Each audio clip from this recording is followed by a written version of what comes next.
ప్రభువునందు ప్రియమైనటువంటి దేవుని బిడ్డలందరూ కూడా ప్రభు యేసుక్రీస్తు వారి నామమున తెలియజేస్తున్నాం. ఈ ఉదయకాలం కొద్ది మాటలు దేవుని మాటలు వినడానికి ప్రభు ఇచ్చినటువంటి శ్రేష్ఠ సమయానికే దేవునికి వందనాలు చెల్లిస్తున్నాం. హెబ్రీయులకు రాసినటువంటి పత్రిక 6వ అధ్యాయము 14వ వచనం చదువుదాం. హెబ్రీయులకు రాసినటువంటి పత్రిక 6వ అధ్యాయము 14వ వచన భాగం చదువుదాం. తన తోడు అని ప్రమాణం చేసి నిశ్చయముగా నేను నిన్ను ఆశీర్వదించును, నిశ్చయముగా నిన్ను విస్తరింపచేస్తును అని చెప్పాను. ఆ మాట నమ్మి అతడు ఓర్పుతో సహించి ఆ వాగ్దాన ఫలము పొందెను. ఈ ఉదయకాలము హెబ్రీయులకు రాసినటువంటి పత్రిక 6వ అధ్యాయం 14వ వచనంలో ఉన్నటువంటి వచన భాగాన్ని మనం చదువుకున్నాం. రాసినటువంటి యొక్క వచన భాగం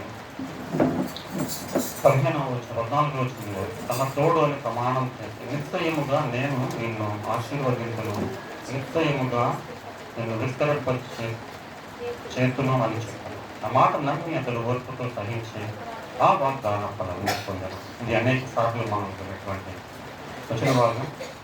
ఈ వచ్చిన భాగాన్ని మనం ఆది కాండంలో నుండి మనం చూడగలుగుతాం. ఆది కాండంలో దేవుడైనటువంటి యెహోవా అబ్రాహాముతో మాట్లాడినటువంటి లేక అబ్రాహాముతో చేసినటువంటి నిబంధన, అబ్రహాముకి ఇచ్చినటువంటి వాగ్దానము గురించి మనం చదువుతాం. సో ఆయన అన్నటువంటి మాటలు మనం ఇక్కడ చూడగలుగుతున్నాం. నిశ్చయముగా నేను నిన్ను ఆశీర్వదించును, నిశ్చయముగా నేను నిన్ను విస్తరింపచేసేటను. సో ఈ వచన భాగాన్ని ఒకసారి మనం ప్రభు ఏమన్నారు 17వ అధ్యాయం ఒకసారి చదువుదాం. ఆది కాండం 17వ అధ్యాయానికి ఒకసారి మనం వెళ్తే ఆ మాటలు ఇక్కడ హెబ్రీ పత్రికలో పౌలు గారు ఆ మాటలు ఉదహరించాడు. కానీ ప్రభు ఏం చెప్పారో అబ్రాహాముతో చెప్పినటువంటి మాటను మనం 17వ అధ్యాయం 2వ వచనం మొదటి 2 వచనాలు చదువుతాం. చూడండి. అబ్రాహాము 99 ఏండ్ల వాడైనప్పుడు యెహోవా అతనికి ప్రత్యక్షమై నేను సర్వశక్తి గల దేవుడను, నా సన్నిధిలో నడుచుచు నిందారహితుడవై ఉండుము, నాకును నీకును మధ్య నా నిబంధనను నియమించి నిన్ను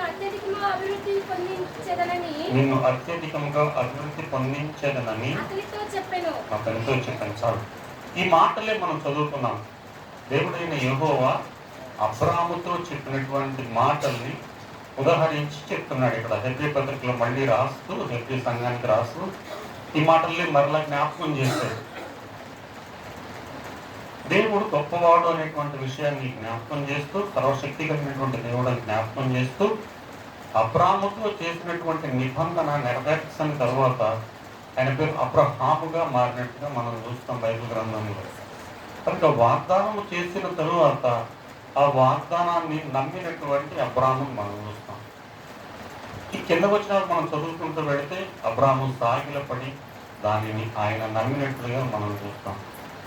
కనుక ప్రియమైనటువంటి దేవుని బిడ్డ, ఈ ఉదయకాలం దేవుడు చెప్పినటువంటి లేక దేవుడు చెప్పినటువంటి వాగ్దాన ఫలమును ఏ సమయంలో లేక వాగ్దానమును లేక నిబంధనను ఆయన 99 సంవత్సరాలను బైబిల్ గ్రంథంలో రాయబడి ఉంది. అంటే దాదాపుగా 100 సంవత్సరాలకు దగ్గర, 1 సంవత్సరం తక్కువ. అంటే మనం ఇప్పుడున్నటువంటి పరిస్థితుల్లో అంతకాలం బ్రతికేవాళ్ళు ఉన్నారా? ఈ కాలంలో లేరు. కానీ ఆ కాలంలో ఆయుష్ ఎక్కువగా దేవుడు ఇచ్చేటువంటి వల్ల ఎక్కువ కాలం బ్రతికేవాళ్ళు 900, 700, 600, 800 అలాగున బ్రతికినటువంటి సమయంలో ఇచ్చినటువంటి వాగ్దానం. ఆ వాగ్దానాన్ని నమ్మిన తరువాత జరిగినటువంటి విషయం మనం చదువుతున్నాం. తన తోడు అని ప్రమాణం చేసి నిశ్చయముగా నేను నిన్ను ఆశీర్వదించును, నిశ్చయముగా నిన్ను విస్తరింపచేతును అని చెప్పాను. ఆ మాట నమ్మి అతడు ఓర్పుతో సహించి ఆ వాగ్దాన ఫలము పొందాను. ఉదయం ఆలోచన చేద్దాం. దేవుడు ఇచ్చినటువంటి మాటను నమ్మవలసినటువంటి అవసరం ఉంది. దేవుడు ఉన్నాడని మనం మొదటిగా నమ్మవలసిన వారమే.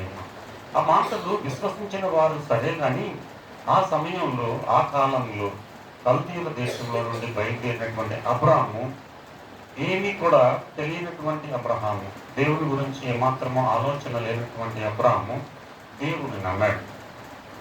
దేవుని గురించినటువంటి అనేక మాటలు తెలిసినటువంటి మనం, అనేక విషయాలు తెలుసుకున్నటువంటి మనము ఇంకా ఆ నమ్మకాన్ని ఉంచట్లేదేమో ఆలోచన చేయాలి. అబ్రాము బయలుదేరినప్పుడు మనం చూస్తాం 12వ అధ్యాయం 9వ అధ్యాయంలో మనం చూస్తే దేవుడైన యెహోవా అబ్రాముతో అన్నాడు, నీవు లేచి నీ దేశం నుండి నీ ఊరు నుండి నీవు బయలుదేరి వెళ్ళిపోమన్నప్పుడు ఆయనకు చాలాసార్లు దేవునితో సంబంధం లేనటువంటి వ్యక్తి ఆయన. కల్దీయులు అనేటువంటి ప్రాంతంలో నుంచి బయలుదేరినటువంటి ఆయన దేవుని నమ్మాడు. ఇది చాలా సాధారణమైనటువంటి విషయం ఏంటి మనం గ్రంథంలో చూస్తామంటే, అబ్రహాము దేవుని నమ్మెను, అది నీతిగా ఎంచబడి ఉన్నది అని. నమ్మకం అనంటే మనం ఎన్ని మాటలని చెప్పడానికి అవకాశం ఉంది.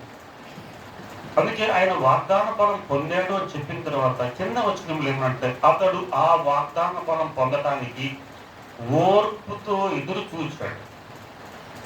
నిబంధనలు చేసినటువంటి వాడు, సర్వశక్తి గల దేవుడు అని అబ్రహాముతో మాట్లాడిన మాటలు ఆయన అన్నాడు. మనం చదివిన 17వ అధ్యాయంలో, నేను సర్వశక్తి కలిగినటువంటి దేవుడు, ఏదైనా చేయగలిగినటువంటి దేవుడును అని దేవుడు చెప్పినటువంటి మాట, దేవుడైన యెహోవా చెప్పిన మాట అబ్రహాము నమ్మి దానికి అతడు ఓర్పుతో సహనముతో ఆ వాగ్దాన ఫలాన్ని పొందాలి.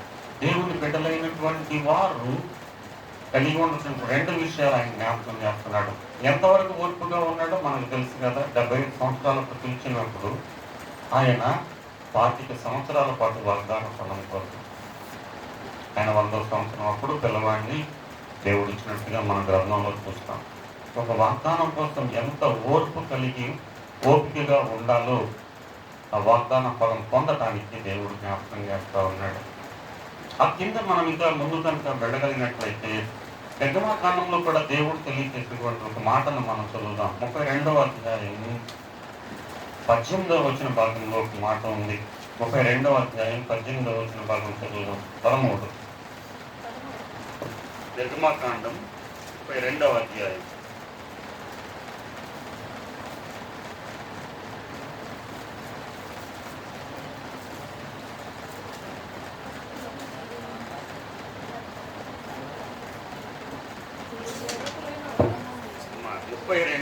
ముప్పై రెండు 13వ వచనం.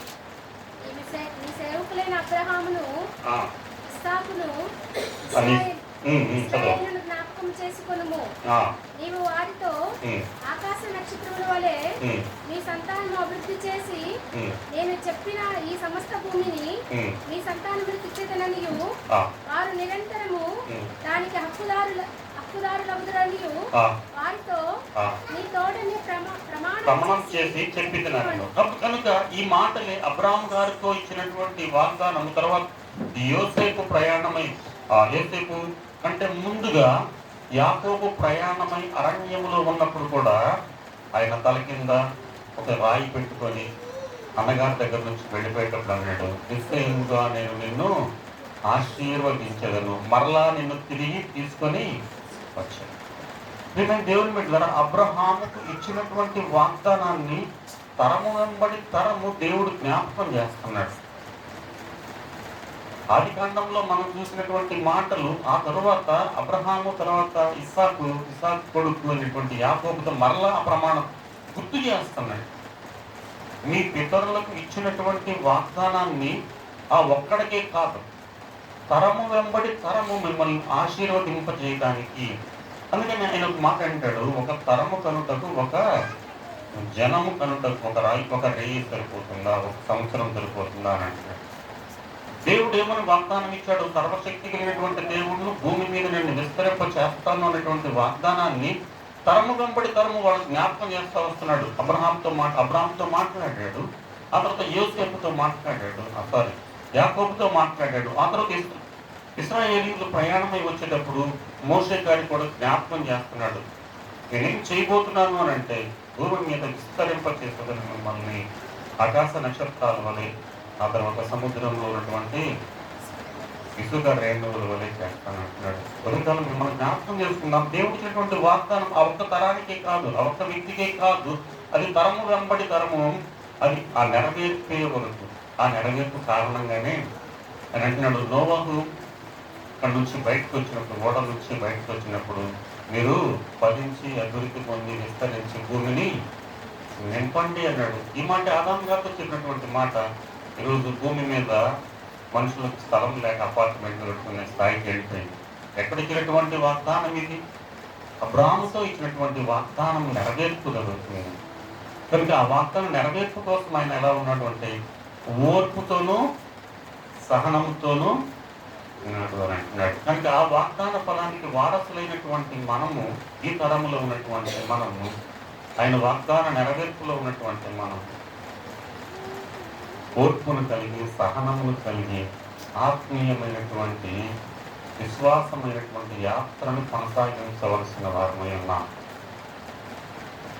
ఎంత ఓర్పు కలిగి ఉండాలి అబ్రహాం లాగా అని అంటే, అందుకని ఆయన కోసం మరొక మాట చెప్పి నేను ముందుకు వెళ్తాను. ఆయన అంటున్నాడు, విశ్వాసము లేక వాగ్దాన ఫలము పొందటానికి ఏమాత్రం అవకాశము లేనటువంటి సమయంలో నమ్మాడు. అవకాశం ఉన్నటువంటి సమయంలో కాదు. ముసలి వాళ్ళు అయిన తర్వాత పిల్లలు పుడతారంటే ఎవరైనా నమ్ముతారా? ఏమాత్రం కూడా ఆశలు లేనటువంటి సందర్భంలో సంపూర్ణముగా దేవుని యొక్క విశ్వాసం ఉంచడం అనేటువంటిది అబ్రాహాం గారు నేర్పించినటువంటి విషయం. అందువల్ల అంటున్నాడు, శారమ్మ గారు కూడా నమ్మికి ముసల్దాన్ని అయిపోయా, నేను స్త్రీ ధర్మం కూడా ఉడిగిపోయింది కదయ్యా అంటుంది. అక్కడే మనం చాలాసార్లు చెప్పుకున్న మాట మరలా జ్ఞాపకం చేస్తాను నేను. ఎక్కడ మానవుని యొక్క శక్తి అంతమైపోతుందో అక్కడ దేవుని యొక్క శక్తి ప్రారంభం అవుతుంది. ఇక నా వల్ల కాదు ప్రభువా అని అన్నప్పుడు దేవుడు తన శక్తిని ప్రారంభిస్తాడు అనే విషయం. ఐ కెన్ డూ, నేను చేయగలను అనుకున్నప్పుడు ఓకే నువ్వే చేసుకోమంటాడు చాలాసార్లు దేవుడు. కాదు ప్రభు నీవే చేయగలవు. అవకాశం లేదు, అవకాశం ఉంటే అది వేరే విషయం. చాలాసార్లు మనం చూస్తూ ఉంటాం, దేవుడు ఈ పని చేస్తున్నాడు, డబ్బుకి అవకాశం లేనే, ఏమాత్రం అవకాశం లేదు, ఇక మీరు వెళ్ళిపోవచ్చు ఇక్కడ నుంచి, ఈ పని జరగదు అని అంటున్నాడు. కానీ దేవుని విషయంలో అబ్రహాము ఆ మాటను నమ్మాడు. అబ్రహాముగా ఉండి నమ్మాడు, అబ్రహాముగా మార్పు చెందాడు. ఓర్పు సహనంతో వాగ్దాన ఫలం పొందుతున్నాడు. నేను దేవుని బిడ్డల 2-3 మాటలు తీసుకొని వచ్చి మనం ఈ కార్యక్రమం ముగిద్దాం. చూడండి, హెబ్రీ పత్రిక 7వ అధ్యాయము 19వ వచనం భాగాన్ని ఒకసారి చదువుదాం. హెబ్రీయులకు రాసిన పత్రిక 7వ అధ్యాయము 19వ వచనం చదువుదాం. చూడండి, ఆ ధర్మశాస్త్రము దేవునికి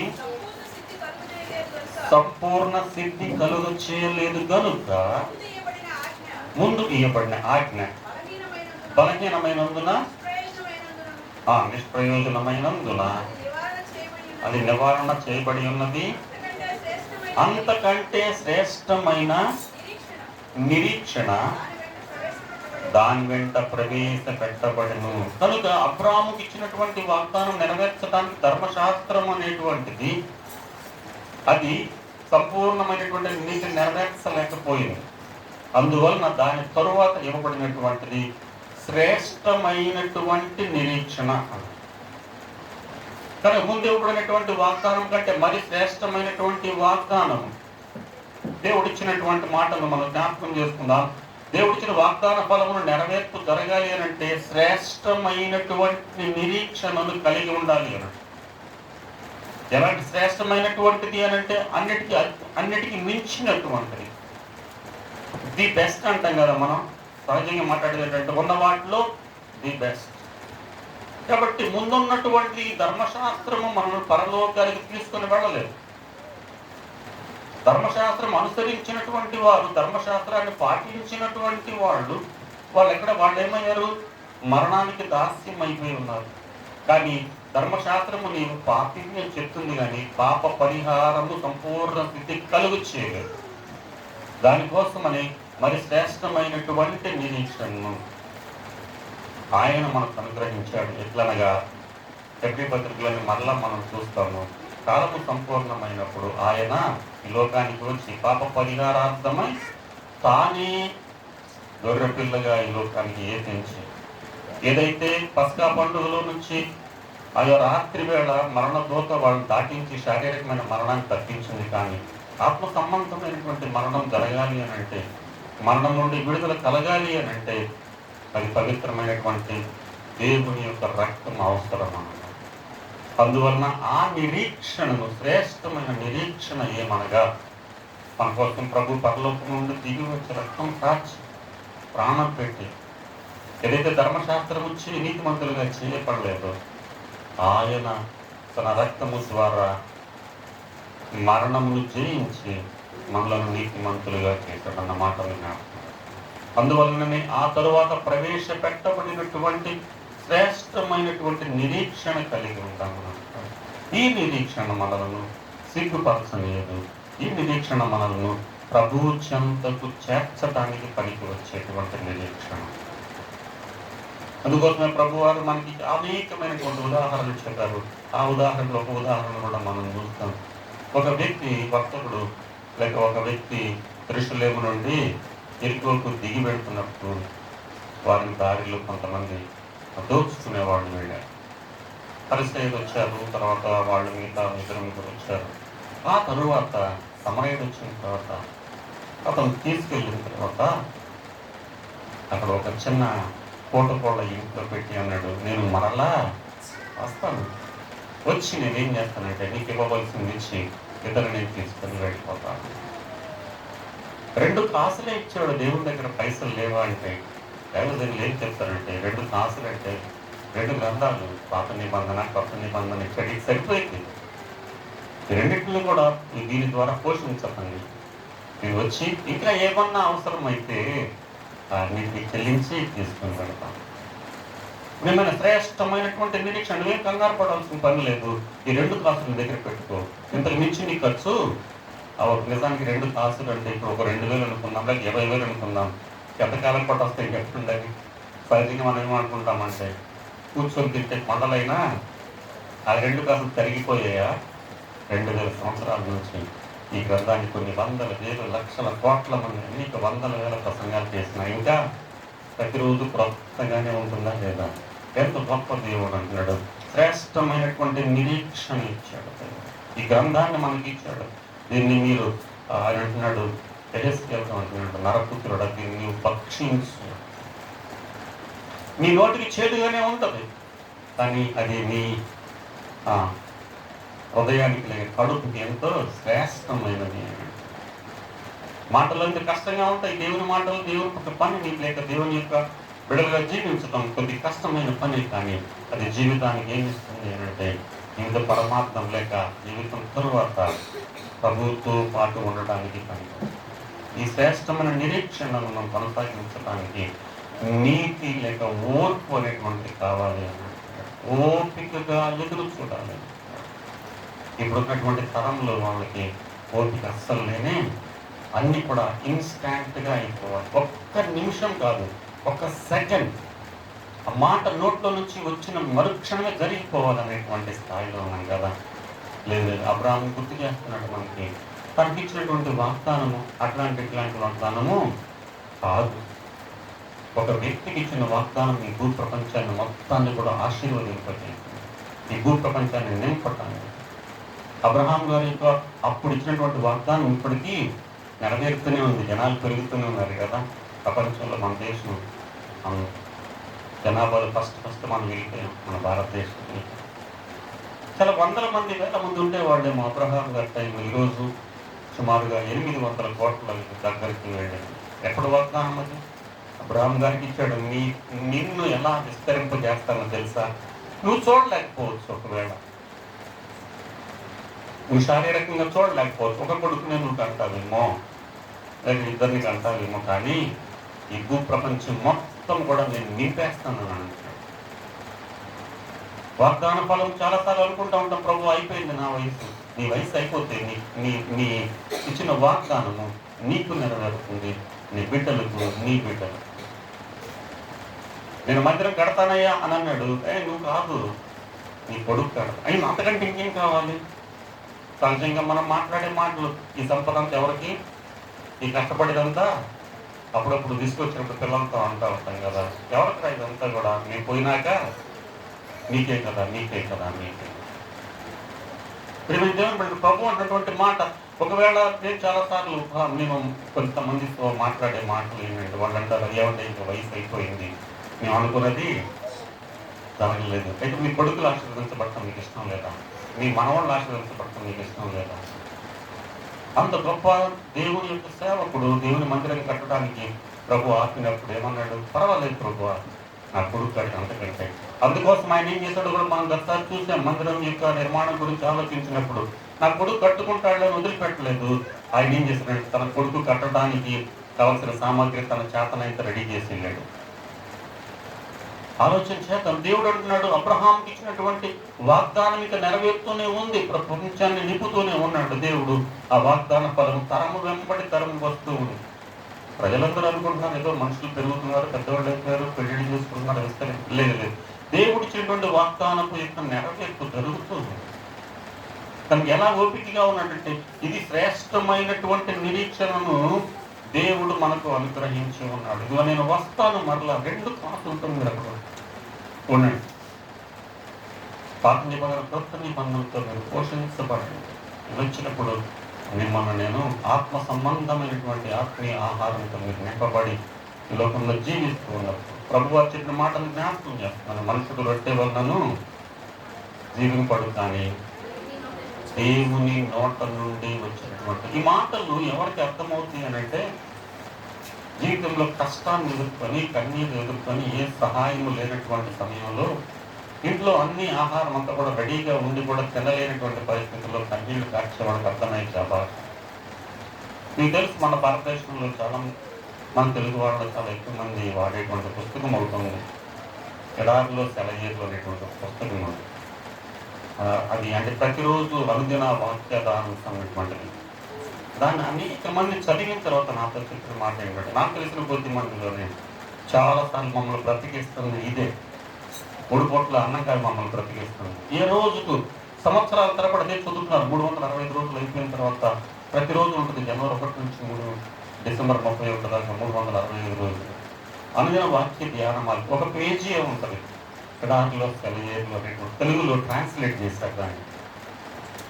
మేము దేవుని బిడ్డల దేవుని మాటలు ఎంతగా ఆదరిస్తున్నాయి అని అంటే, చచ్చిపోదాం అనుకున్నటువంటి వాళ్ళు, బైబిల్ చదవడానికి సమయం లేనటువంటి వాళ్ళు, ఇంకా విపులంగా కావాలనుకున్న వాళ్ళు బైబిల్తో పాటు దాన్ని కూడా చదువుతూ ఉంటే దేవుని మాటల ద్వారా ఎంతగా ఆదరించబడుతున్నారు అని అంటే, అందుకని ప్రభు అంటున్నాడు, శ్రేష్టమైనటువంటి నిరీక్షణను మీరు కలిగి ఉండాలి అని అంటున్నాడు. విశ్వాస యాత్రలో ముందున్నటువంటి ఆవేశం, రక్షించబడిన పనుల ఆవేశం, ఎంతూజియాజం అంటారు, ఇవన్నీ కూడా రాను నెమ్మదైపోవడానికి వీలు లేదు. ఫస్ట్ డే ఎలా ఉన్నామో దేవుడు వచ్చే వరకు కూడా అదే ఆసక్తిని, అదే విశ్వాసాన్ని, అదే నమ్మకాన్ని, అదే ప్రేమను బాప్తిస్మం తీసుకున్న రోజు, రక్షించబడిన రోజు ఎలాంటి ఆలోచన కలిగి ఉన్నామో దాని ప్రతి దినము కూడా. అందుకని పౌలు గారు రాసిన మాటను జ్ఞాపకం చేస్తాను మీకు. దినదినము చనిపోతున్నాను క్రీస్తు యేసులో. మరలా ఏ విషయం చనిపోతున్నాను అంటే, పాపం విషయంలో ప్రతి దినం చచ్చిపోతూనే ఉన్నాను, కానీ క్రీస్తు విషయంలో ప్రతి దినం నేను బ్రతుకుతూనే ఉన్నాను అని అంటున్నాడు. మరొక మాట చదువుదాం చూడండి. తీతుకు రాసినటువంటి పత్రిక 2వ అధ్యాయము 12-13 వచనాలు చదువుదాం. తీతుకు రాసినటువంటి పత్రిక. కనుక దేవుడు అబ్రహాముతో ఇచ్చినటువంటి వాగ్దానం నెరవేర్చడం కోసం ఓర్పుతోనూ సహనంతోనూ ఎదురు చూచి దాన్ని వాగ్దాన ఫలం పొందటానికి శ్రేష్టమైనటువంటి నిరీక్షణతో ఆయన కోసం ఎదురు చూడ బద్దులమై ఉన్నాం మనం. చదువులో తీతుకు రాసినటువంటి పత్రిక 2వ అధ్యాయం 12వ వచనం 13వ వచనం. మనము భక్తిహీనతను ఇహలోక సంబంధమైన దురాశలను విసర్జించి శుభప్రదమైన నిరీక్షణ నిమిత్తము అనగా మహాదేవుడును మన రక్షకుడైన యేసుక్రీస్తు మహిమ యొక్క ప్రత్యక్షత కొరకు ఎదురు చూచుచు ఈ లోకంలో స్వస్థ బుద్ధితోనూ నీతితోనూ భక్తితోనూ బ్రతుకుతుండవలనని మనకు బోధించుచున్నది. ప్రభు ఇక్కడ రాస్తున్నటువంటి మాట, 2వ మాట మనం చూస్తున్నాం. వాగ్దాన ఫలము నెరవేర్పు జరగట్లేదు, మాకు జరగట్లేదు అని ఆయన మాట ఇస్తున్నటువంటి మాటలు చూడండి. ఆయన వచ్చిన ప్రారంభం అంటున్నాడు, 12వ వచ్చిన ప్రారంభంలో చూడండి, మనము భక్తిహీన. ఎవరంటున్నాడు? మీరు అని అనలేదు. ఎవరు? మరి చాలాసార్లు మాట్లాడేటప్పుడు ఇక్కడ నుంచున్న వాళ్ళు మాట్లాడేటప్పుడు మీరు మీరు చూడండి విన్నాను, మీరు పాపాన్ని విడిచిపెట్టాలి, మీరు భక్తి కావాలి. మీరు ఏంటి ఇక్కడ నిలబడిన వాళ్ళు పౌలు గారు ఎంత చక్కగా రాశారు చూడండి. మీరు అనట్లేదు, మనము. ఇక్కడ వచ్చిన వాళ్ళు కొంతమంది అనుకుంటున్నారు పై నుంచి దిగొచ్చాము అనుకుంటున్నారు. దేవుని కృప ఇచ్చాడు అంతవరకే తప్ప. కనుక సరే మన పాటల్లోకి వెళ్తే అని అంటున్నాడు, మనము భక్తిహీనత. గుర్తుపెట్టుకుందాం, ఇక్కడ భక్తి లేకపోవడం కాదు, భక్తి ఉంది కానీ సరిపోయినంత లేదు.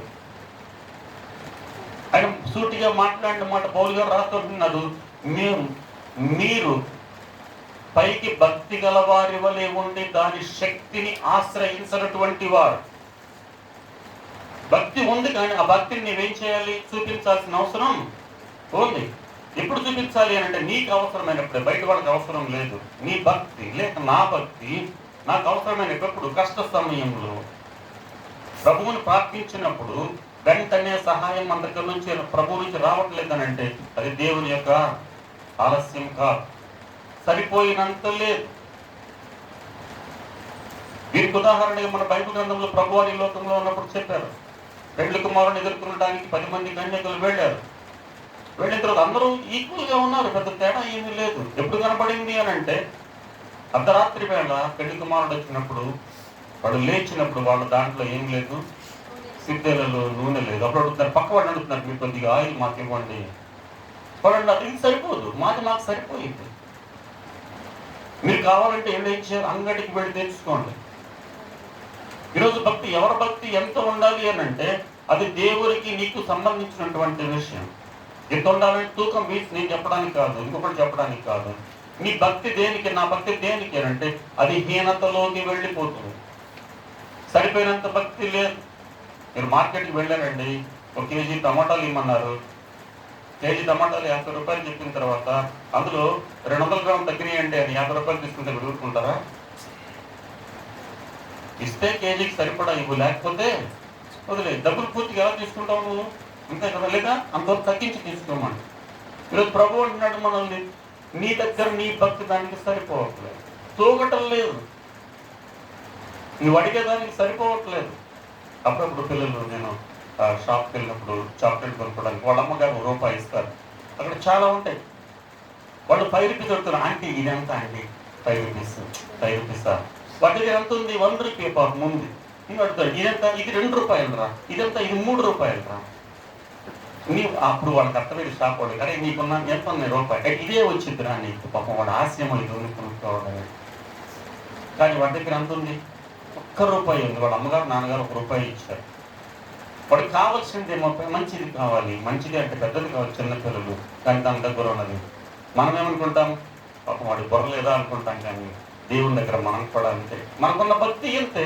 మనం ఇంత దానికోసం ఎదురు చూసినప్పుడు ఎలా వస్తుంది ఆలోచన. చాలా చిన్న విషయమే కదా అది.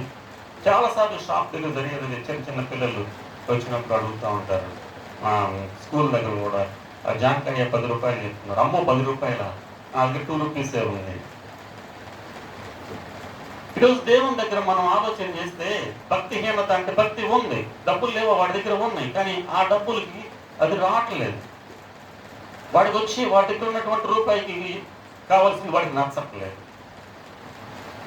ప్రేమ దేవుని బిడ్డ ప్రభు అంటున్నాడు, అక్కడ తీతుకు రాసినటువంటి పత్రికలు ఆయన రాస్తున్నాడు, మనము భక్తిహీనతను విడిచిపెట్టేసేయాలి. భక్తిలో హీనత ఉంది అని అంటున్నాడు. హీనమంటే తగ్గిపోయింది, కావాల్సినంత భక్తి లేదు. కావాల్సినంత లేనప్పుడు ఏమవుతుందంటే లోటు జరుగుతుంది, పని జరగదు. కనుక భక్తిహీనతను విడిచిపెట్టాలంటున్నాడు. అందువల్ల భక్తిలో తగినంత స్థాయిలో ఉన్నామా లేదా మనల్ని మనమే పరీక్షించుకోవాలి. 2 కాసులు ఉన్నాయి మన దగ్గర, ప్రభు ఇచ్చినటువంటి పూటకోళ్ళ ఈ ప్రపంచంలో మనం ఉన్నాం. ఈ 2 కాసులు మనకి ఇచ్చాడు, ఈ 2 కాసులు మనం వినియోగిస్తున్నాం. ఇంకేమైతే నేను ఇస్తానండి, వీటినే వినియోగించట్లేదు మనం ఇంకా. కనుక భక్తిహీనతను మనము చూద్దాం. మనము భక్తిహీనతను, ఇహలో సంబంధమైన దురాశలను, విలాప వాక్యాల్లోనూ అక్కడ ప్రతి సాంఖ్యంలోనే ఉంటుంది, గుర్తురాలేదు కానీ, మీ స్వకీయమైన దురాశల చేత మీరు మరులు కోల్పోబడి శోధనలో పడుతున్నారు. కానీ శోధన పుణ్యానికి మీకు ఏంటంట, స్వకీయమైనటువంటి దురాశల వలన మరులు కోల్పబడి శోధనలోకి పోతున్నారు అని అంటున్నారు. మేము దేవుని బిడ్డలు ఆలోచన చేద్దాం. స్వకీయమైనటువంటి దురాశలు, ఆశ వేరు దురాశ వేరు తేడా. సరే, అవన్నీ ఎలాంటి ఆశ? అది ఆశ కలిగి ఉండటం మంచి విషయమే, దురాశ కలిగి ఉండటం అది ఇబ్బందికరమైనటువంటిది. అది దేవుని బిడ్డలు దాన్ని విడిచిపెట్టాలి అంటున్నాడు. మనము విసర్జించవలసినవి దురాశలకు సంబంధించినటువంటి. నిన్న పిల్లలతో మాట్లాడుతున్నప్పుడు వాళ్ళు చెప్పారు, రోడ్డు మీద ఏదన్నా బస్సు లేకపోతే లారీలో నుంచి ఏదైనా వస్తువులు పడిపోయి కనుక మీరు ఏం చేస్తారని అడిగాను జనరల్గా. నేను ఏం చేస్తాం సార్? తీసుకుని మాట్లాడుకుంటాం సార్. ఓకే, చైనాలో ఒక రీల్ ఏదో పెట్టారు, చూసి దాంట్లో అందరూ పడిపోయి లారీలో నుంచి వస్తువులు పడిపోతే అన్ని పేర్చుతున్నారు ప్రజలందరూ కూడా. మేము చూసాం సార్ అన్నారు. మరి ఎందుకు ఆ మాట చెప్పలేదంటే, ఎందుకు చెప్తాం అట్లాగా? కింద పడి నేను ఏరుకొని వెళ్ళిపోతాం సార్, మేము జైలు వేసుకొని వెళ్ళిపోతాం సార్. సో హ్యుమానిటీ అనేటువంటిది మనం చాలా పిల్లలకు నేర్పించాల్సిన అవసరం మనది కాదు కదా. అఫ్కోర్స్ అదేదో రీల్స్ సంథింగ్ ఏదైనా కావచ్చు, కానీ ఒక నీతి అనేటువంటి మనది కాదు. వాళ్ళందరూ కూడా బండ్లు ఆటలు చేసి ఆ లారీలో పడిన వస్తువులన్నీ కూడా పేరు చేసి వాళ్ళు చేయగలిగిన పని చేసి ఈరోజు ఎక్కడి నుంచి వస్తున్నాయి ఇవన్నీ కూడా అంటే దురాశ. మనది కాదు, మనది కానిది ఆశించడమే దురాశ. దానికి పెద్దగా మనం చెప్పాల్సిన పని లేదు. ఇది నాది కాదు. రోడ్డు మీద పోతూ ఉంటాము, 10 రూపాయలు కనపడి తీసుకుంటాము, తీసుకోమా, నేను తీసుకోకపోవచ్చు. తీసుకొని నేను కళ్ళకద్దుకొని దేవుడు నాకు ఇచ్చాడు అని పొద్దున నేను అనుకున్నాను, దేవుడు నాకు ఇచ్చాడు. కొన్ని ప్రాంతాల్లో కొన్ని దేశాల్లో అది తీసుకుని వాళ్ళు, ఎందుకంటే ఇది నాట్ బిలాంగ్స్ టు మీ, ఇది నాది కానీ నాకు అవసరం. అప్పుడప్పుడు చూస్తుంటాం మనం పేపర్లో, టీవీల్లో, ఆటోల్లో డబ్బులు పర్సులు మర్చిపోతే తీసుకెళ్ళి చక్కగా వాళ్ళు పోలీస్ స్టేషన్లో చేస్తారు, మా ఆటోల్లో పడిపోయిందండి, లేదా ఎక్కడో దొరికిందండి అని. This is honesty. దేవుని బిడ్డలమైనటువంటి మనం మనది కాని దాన్ని ఆశించడానికి ఆయన అంటున్నాడు, మనము భక్తిహీనతను విడిచిపెట్టి ఆ తర్వాత రెండోది ఏమంటున్నాడంటే, రెండో మాట ఏంటది? ఇహలోక సంబంధమైనటువంటి దురాశ. ఆశ కలిగి ఉండటం తప్పేమీ కాదు. అందుకే ఆయన అంటున్నాడు, ఆశ గల ప్రాణము తృప్తి పరిచేటువంటి లేదు. దురాశ వద్దు అంటున్నాడు. ఆ తర్వాత 2 విషయాలు విడిచిపెట్టమంటున్నాడు. తర్వాత మాట అక్కడ చదువుతున్నాం చూడండి, మహాదేవుడును మన రక్షకుడైన యేసుక్రీస్తు యొక్క మహిమ యొక్క ప్రత్యక్షత కొరకు ఎదురు చూచే వాళ్ళు వీటిని విడిచిపెట్టాలి. నిజమైనటువంటి వారు ఎవరు అని అంటే, ఆయన ప్రత్యక్షత కొరకు ఎదురు చూచేటువంటి వారు చేయవలసినటువంటి 3 పనులు ఇక్కడ కింద రాస్తున్నాడు చూడండి. ఈ లోకంలో స్వస్థ బుద్ధితోనూ, నీతితోనూ, భక్తితోనూ, పైన రాసి ఉంది, భక్తిహీనతలో నుంచి బయటకు రావాలి అని అంటాడు. భక్తి గల వారి వలె ఉండాలి అని అంటున్నాడు. భక్తి గల వారి వలె ఉండి దాని శక్తిని ఆశ్రయించకపోతే ఇది ఎలా ఉంటుందంటే, జేబులో 100 రూపాయలు పెట్టుకొని పొద్దున్నే టిఫిన్ చేయకుండా హోటల్ ముందు అటు ఖర్చేస్తున్నట్టు ఉంటుంది. ఉన్నాయి, దాన్ని వాడుకుని లోపలికి వెళ్ళి హోటల్లో చక్కగా టిఫిన్ చేసుకుంటాం. ఏం చేస్తాం? ఆకలితో ఎవరిని తెచ్చిపోతాం, ఎదురు చూస్తూ ఉంటాం. చూస్తారు ఎవడన్నా తీసుకుంటాడేమో. ఇదేదో శక్తిని, దేవుని యొక్క శక్తి మనలో ఉన్నప్పుడు, భక్తి మనలో ఉన్నప్పుడు దేవుడు అని అంటున్నాడు, నీ విశ్వాసము నిన్ను స్వస్థపరిచింది అన్నాడు. నీలో విశ్వాసం ఉంది. మనలో కార్యసాధకమైనటువంటి తన శక్తి దేవునిదే. ఎవరిలో ఉండాలి? దాన్ని పీపుల్ చేయడానికి, జరిగించడానికి అంటే మనలో ఉండాలి. శక్తి ఉంది. మనం చూస్తాం, రక్తస్రావం అయినటువంటి స్త్రీ వెళ్తూ ఉన్నప్పుడు ఆయన వస్త్రపు చెంగును ముట్టినప్పుడు ఆయన అన్నాడు, నాలో ప్రభావము వెళ్ళిపోయింది. ఆ పక్కనైతే ఆయన నెట్టుకొని మీద పడేవాళ్ళు చాలా మంది ఉన్నారు, ప్రభావం పోలేదు. ఆయన నమ్మకం ఏమిటి అని అంటే, ఆయన వస్త్రపు చెంగును ముట్టుకుంటే నేను బాగుపడతాను.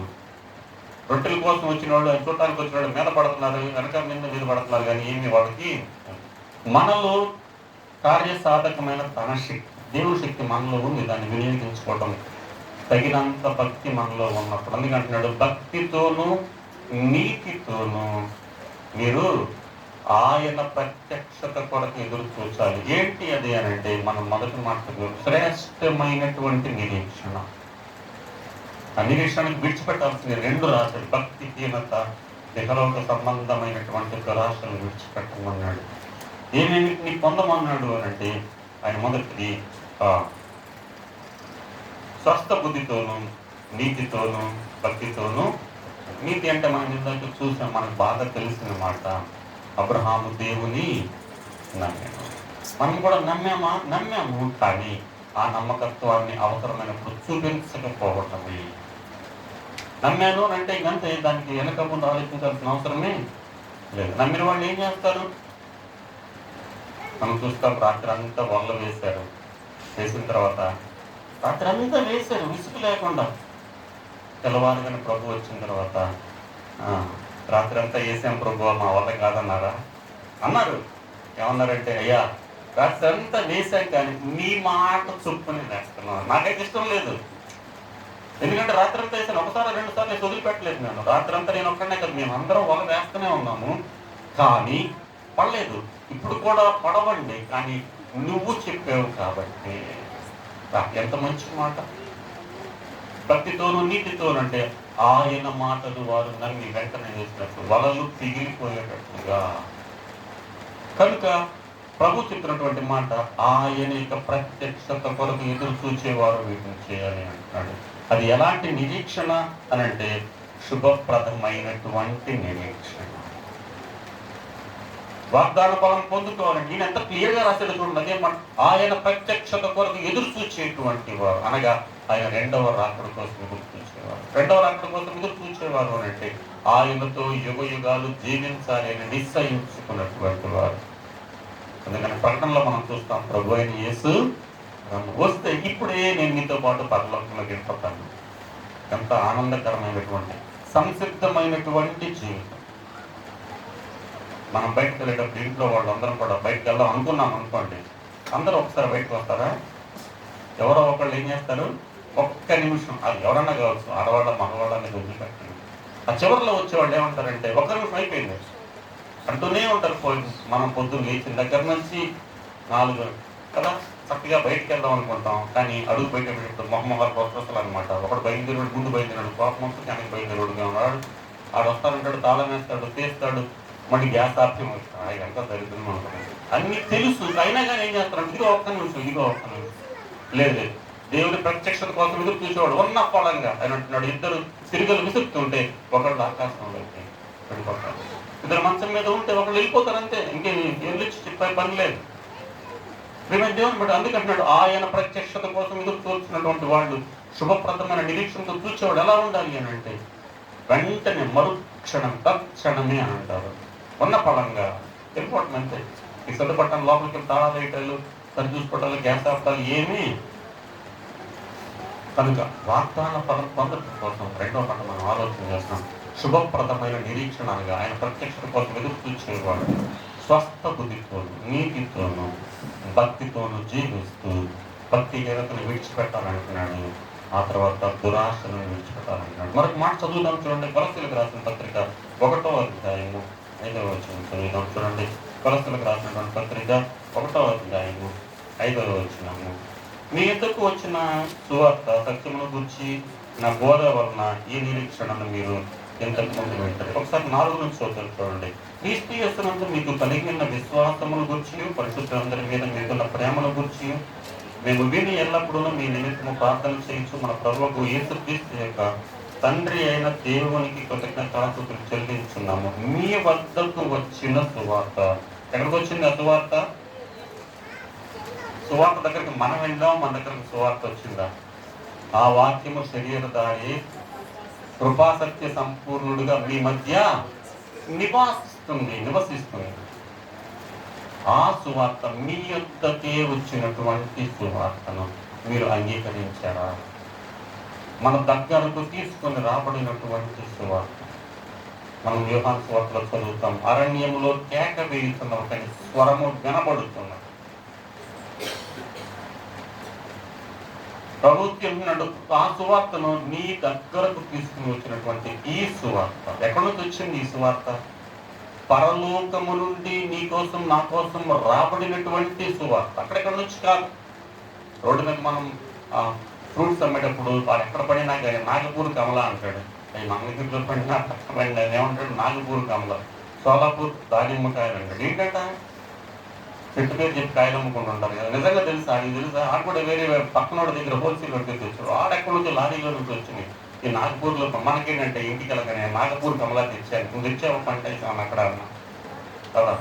సో మంచిది. అది మనం వ్యాపారంలో ఏమి చూస్తుంటాం సహజంగా, అవన్నీ మనకి సహజంగా చూసేటువంటి మాటలు. కానీ ఇవి ఎక్కడి నుంచి వచ్చిందంటే మీ యొద్దకు రాబడినటువంటి సువార్త పరము నుండి మీ యొద్దకు తీసుకొని రాబడింది. ఇది మనుషుల వల్ల వచ్చినది కాదు. సర్వశక్తుడైనటువంటి దేవుడు ఆ సువార్తను మీ యొద్దకు తీసుకొని వచ్చాడు. దానిని మీరు ఏం చేయాలంటే ఆ సువార్తను మీరు నమ్మాలి అని. వాళ్ళు వెళ్ళించింది కాదు, పరలోకం నుండి దిగి వచ్చినటువంటి జీవాహారమును నేనే అన్నటువంటి దేవుడు అది నీ యొద్దకు నడిపించబడింది. వాగ్దానం ఇచ్చినటువంటి సమయంలో దేవుడైనటువంటి యెహోవా తన దూతలతో కలిసి అబ్రహాము గారి ఇంటి లోపలికి వచ్చాడా లేదా? వాగ్దానం ఇచ్చినప్పుడు కల్దీయుల దేశంలో అయింది. ఆ తరువాత గుడారము దగ్గర కూర్చున్నప్పుడు అబ్రహాము గారు దేవదూతలతో దగ్గరకు వచ్చి, ఇది మీదటికి నీ మీద నీకు కుమారుడు నీ ఇంటిలోనికి వచ్చి వాగ్దానం నెరవేర్చాడు. అంత గొప్ప దేవుడు. సో అతను నీ దగ్గరకే వచ్చింది. వాగ్దానం చేశాడు, మంచి విషయం. దాని కన్ఫర్మేషన్ నీ ఇంట్లోనే జరిగింది. అబ్రహాము గారి ఇంట్లో జరిగింది. కారమా నేను జాగ్రత్తగా వాగ్దానం అక్కడ నెరవేర్చబడుతుంది అంటే మన గృహాల్లో దేవుడు నెరవేర్చడానికి సంసిద్ధముగా ఉన్నాడు. అది ఎప్పుడు అని అంటే శుభప్రదమైన నిరీక్షణ. ఆ సువార్తను నీవు విశ్వసించినప్పుడు ఆ సువార్తకు అనుగుణంగా ఎంత చక్కని మాట తీర్పులో మనం చదివాము. శుభప్రదమైనటువంటి నిరీక్షణ ఆయన ప్రత్యక్షత కొరకు ఎదురు చూచే వారి కొరకు సంసిద్ధముగా ఉన్నది. కనుక ఈ సువార్తను మనము మీ యొద్దకు వచ్చినటువంటి సువార్త, ఆ నిరీక్షణ అమ్మటది అంటున్నాడు.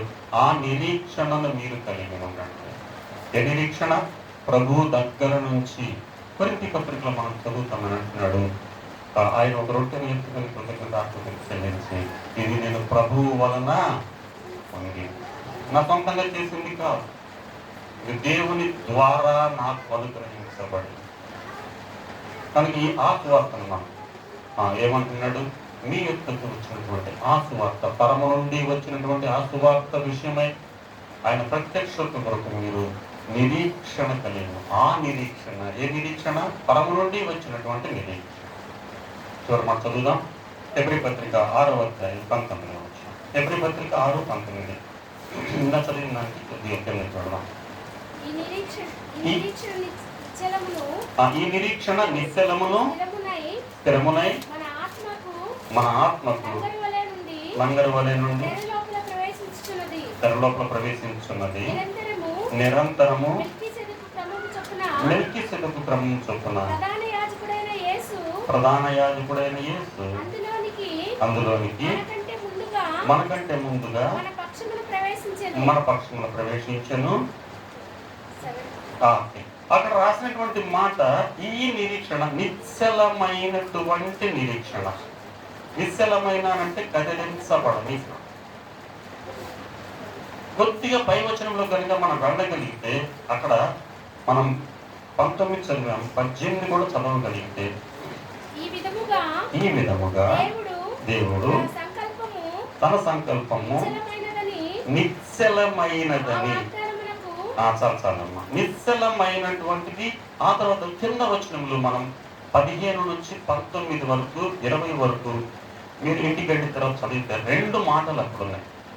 ఒకటి నిశ్చయమైనది, రెండవది నిశ్చలమైనది.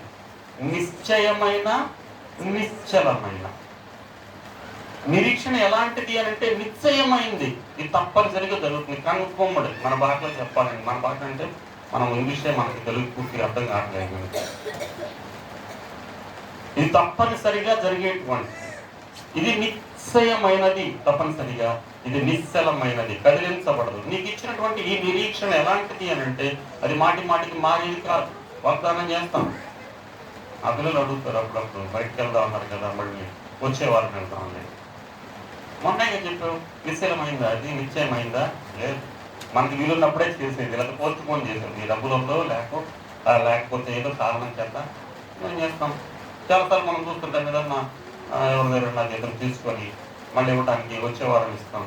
మళ్ళీ తర్వాత లేదు నాకు కుదరలేదు, ఆ పై వారం ఇస్తాం.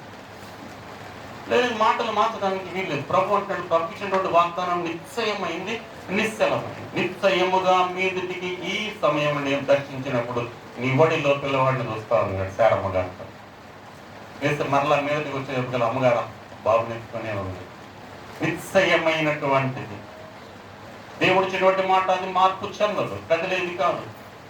అయితే రెండవది అది నిశ్చలమైనది, కదిలించబడదు, నిశ్చయముగా జరుగుతుంది. నిశ్చయమైనటువంటి నిశ్చలమైనటువంటి నిరీక్షణతో మనం ఎదుర్కొంటాలి అని అంటున్నాడు. అలాగున మనం చదివినటువంటి హెబ్రీ పత్రిక 6వ అధ్యాయం 14వ వచనములు ఆయన దానిని ఓర్పుతోనూ సహనముతోనూ వాగ్దాన ఫలము పొందెను. మనకిచ్చినటువంటి వాగ్దానము, నేను వచ్చి మిమ్మల్ని నాతో కూడా పరలోకానికి తీసుకుని వెళ్ళి నాతో పాటు యుగయుగాలు మీతో ఉంచుతాను అన్నాడు.